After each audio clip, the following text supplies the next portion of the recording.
Guys, I'm delighted to welcome to the podcast a new guest, Dr. Michael Foley.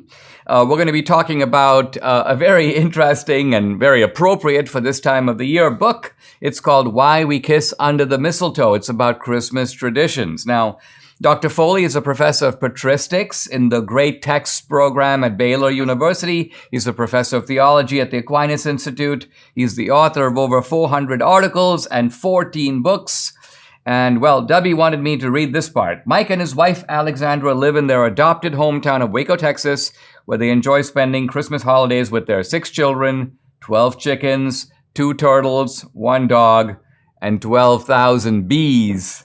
Mike, welcome very much. Welcome to the podcast. Great to have you.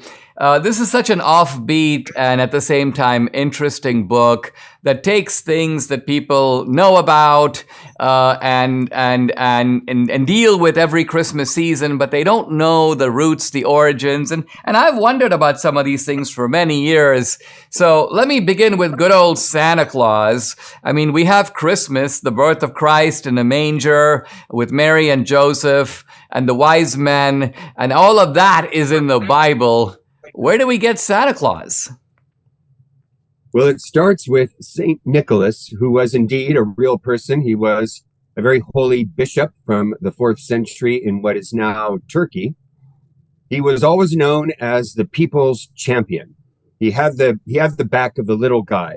He protected people from unjust imperial taxes, from poverty, from being falsely accused of murder.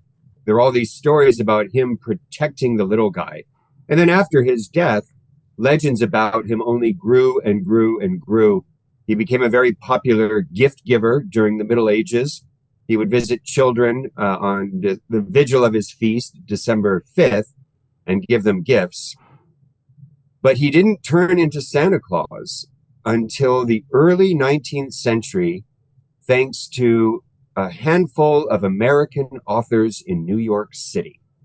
What? So you're telling me that Santa Claus, because I assume that the Santa Claus tradition came out of Europe, was imported automatically to America, but you're saying that it's kind of an American tradition. Say more about that.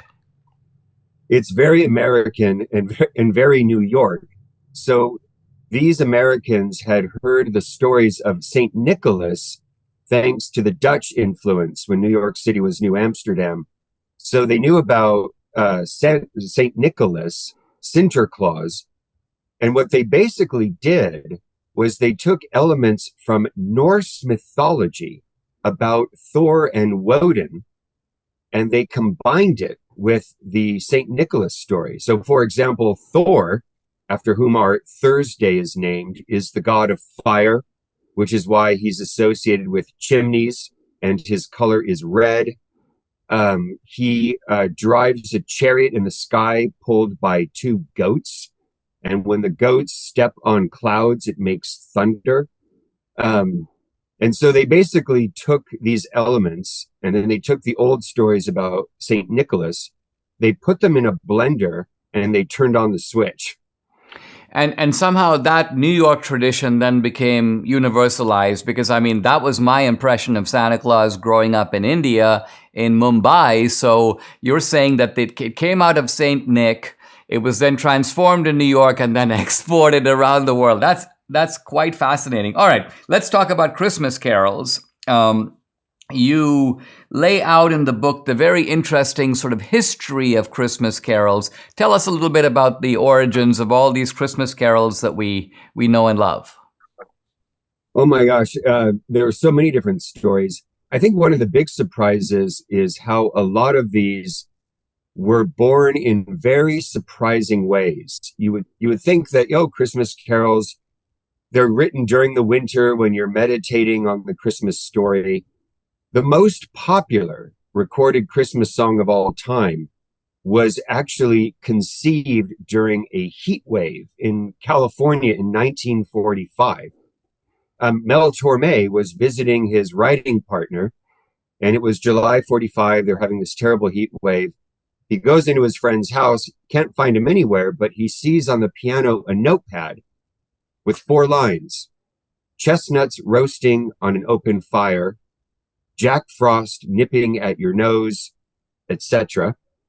And he asks his buddy, what's this all about? And the buddy says, Mel, I've tried everything. I had a cold drink.